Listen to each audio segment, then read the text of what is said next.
Hello guys, this is Titu Reza. তো আমরা এখন রাঙামাটি যাব। সকাল সকাল বের হয়ে গেলাম। এখন বাজে কেবল 7টা বাজে নেই।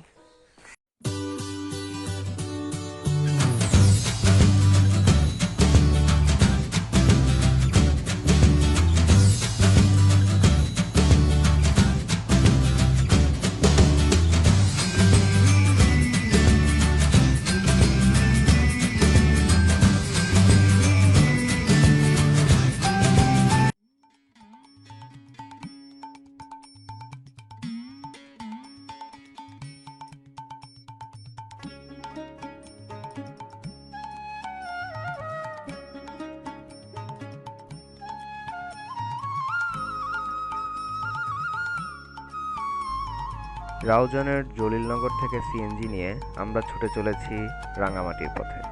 আর যেতে যেতে কেন জানি বারবার মনে এই গানটাই বাজছিল।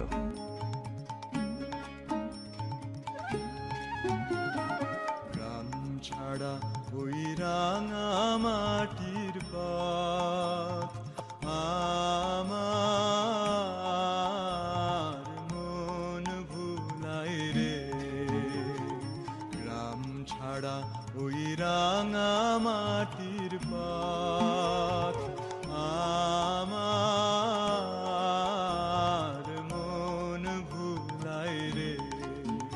ওরে কার পানে মন হাত বাড়িয়ে, ওরে কার পানে মন হাত বাড়িয়ে। সো গাইস, আমরা এখন রাঙামাটি চলে আসছি। ভুলাই রে আমার মন ভুলাই রে। গ্রাম ছাড়া ওই রাঙামাটির পথ। সো ভিউয়ার্স, আমরা এখন রাজবন বিহারে চলে এসেছি। তো এখন আমরা রাজবন বিহার একটু ঘুরে ঘুরে দেখব।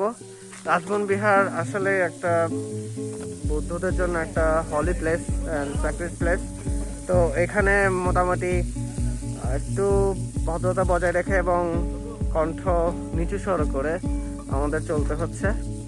তো এখানে ব্যাপারটা হচ্ছে, এখানে অনেক কিছু দেখার আছে। এটা একটা ওদের পাড়া, তো এটা আমরা দেখবো। আর এখানে অনেক বানর দেখা যায়। তো দেখা যাক।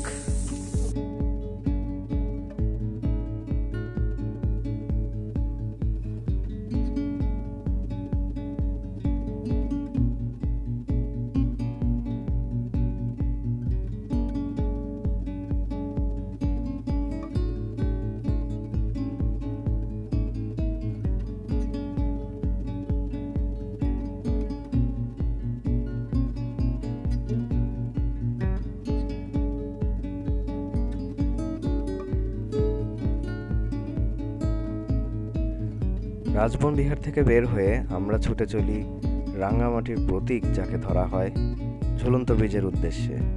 আপনারা যদি শুভলং, মেঝাংদ্বীপ, পেদাটিংটিং এগুলো সব জায়গায় ঘুরে আসতে চান, তাহলে রিজার্ভ বাজার থেকে আপনাদেরকে বোট ভাড়া করতে হবে।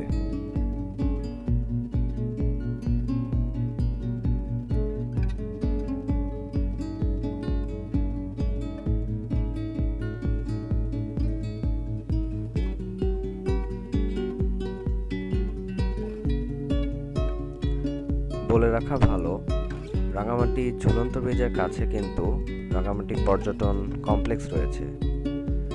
দেখতে দেখতে আমরা চলে এলাম রাঙামাটির সেই ল্যান্ডমার্ক আইকন রাঙামাটি ঝুলন্ত ব্রিজে। রাঙামাটির ঝুলন্ত এই ব্রিজটি কিন্তু আসলে ঝুলন্ত নয়। এটি 1984 সালে কোনো এক সময় বানানো হয়েছিল।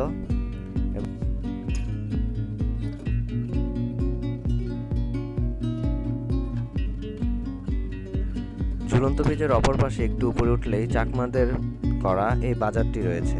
এখানে চাকমাদের হাতে তৈরি বিভিন্ন জিনিসপাতি পাওয়া যায়, যেমন তাদের তৈরি শাল, চাদর, জামা কাপড়, বিভিন্ন অলংকার, ব্যাগ ইত্যাদি। চাইলে আপনারা এগুলো কিনতে পারেন।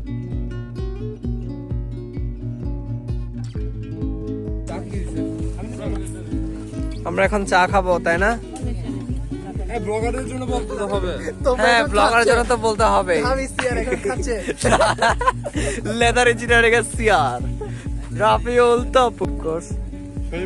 এই তো আমাদের জন্য এখন চা বানানো হলো, আমি একটা চা নেই। ঝুলন্ত ব্রিজে ওঠার পরে চা খাচ্ছি, তাই না? ঝুলন্ত ব্রিজ থেকে নৌকাযোগে আমরা রওনা দিই স্বর্গছিলা দ্বীপের উদ্দেশ্যে। আমাদের উদ্দেশ্য ছিল সেখানে গিয়ে দুপুরে খাওয়া দাওয়া করা। যখন পড়বে না মোর পায়ের চিহ্ন এই বাটি, আমি বাইব না মোর খেয়া তরি এই ঘাটে গো। যখন পড়বে না মোর পায়ের চিহ্ন এই বাটি।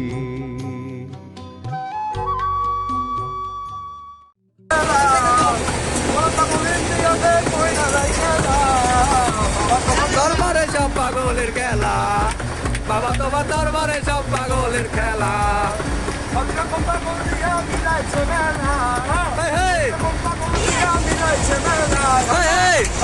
দরবারে সব পাগলের খেলা, বাবা তোমার দরবারে সব পাগলের খেলা।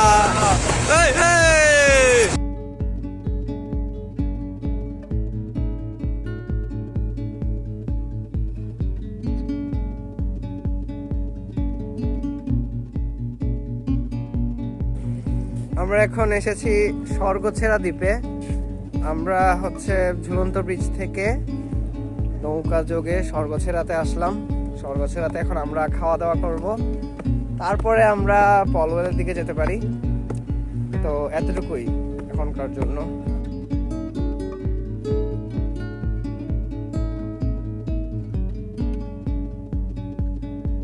স্বর্গছেরা দ্বীপের এই ছোটখাটো রেস্টুরেন্টটি সাজানো গোছানো এবং পরিপাটি, কিন্তু তাদের খাবারের দাম বড্ড বেশি।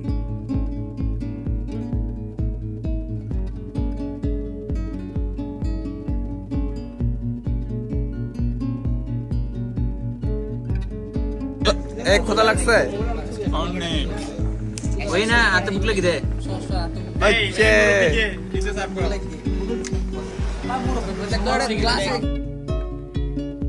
এই সিঁড়িগুলো দিয়ে একটু কষ্ট করে উপরে উঠলেই দেখা মিলবে কাপ্তাই লেকের এক অভূতপূর্ব সৌন্দর্যের।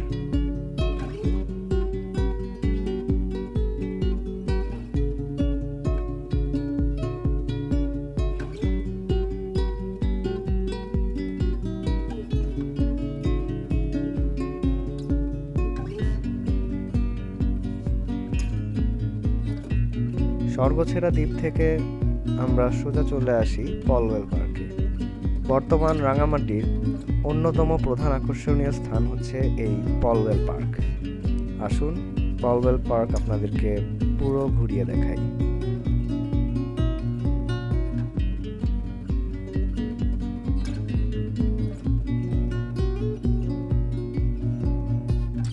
ব্যক্তিগতভাবে পলওয়েল পার্ক কিন্তু আমার অনেক ভালো লেগেছে। পলওয়েল পার্কের পর্যটকদের জন্য রয়েছে কটেজের ব্যবস্থা। এখানে ছবি তোলার জন্য কিন্তু অনেক সুন্দর সুন্দর জায়গা রয়েছে। এখানে একটা ছোট্ট করে ঝুলন্ত ব্রিজ বানানো হয়েছে, রয়েছে একটা ছোট অডিটোরিয়াম এবং কায়াকিংয়ের সুব্যবস্থা। উপরে বসার জন্য অনেক সুন্দর জায়গা রয়েছে। খাবারের মানও যেমন ভালো, দামও তেমন বেশি। এখানে আবার রয়েছে সুইমিং পুল। এখানে কিছু সুন্দর সুন্দর মূর্তি রয়েছে।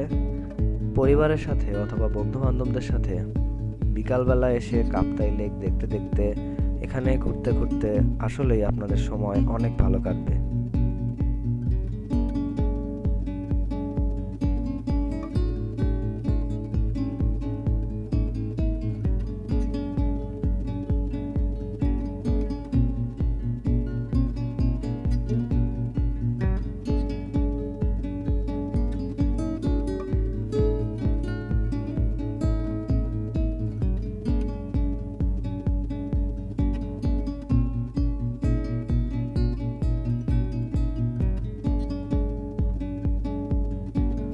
পলওয়েল পার্কের অন্যতম আকর্ষণ এই লাল রঙের হার্ট আকৃতির স্থাপনাটি। শোনা যায় কাপ্তাই হ্রদের এই জায়গায় এক বাংলাদেশি বংশোদ্ভূত জুটিকে পাওয়া যায়, যারা আসলে কাপ্তাই হ্রদে ডুবে গিয়েছিল এবং তাদের দুজনের লাশ ভাসতে ভাসতে এই জায়গায় চলে আসে। তাদের স্মরণে এই জায়গায় এই লাভ আকৃতির স্থাপনাটি তৈরি করা হয়।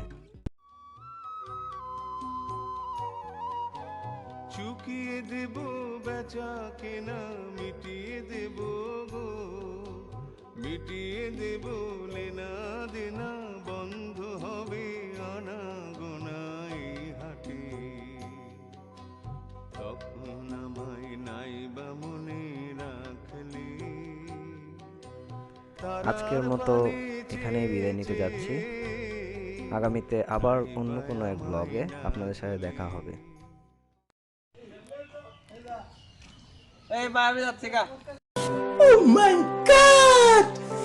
Wow!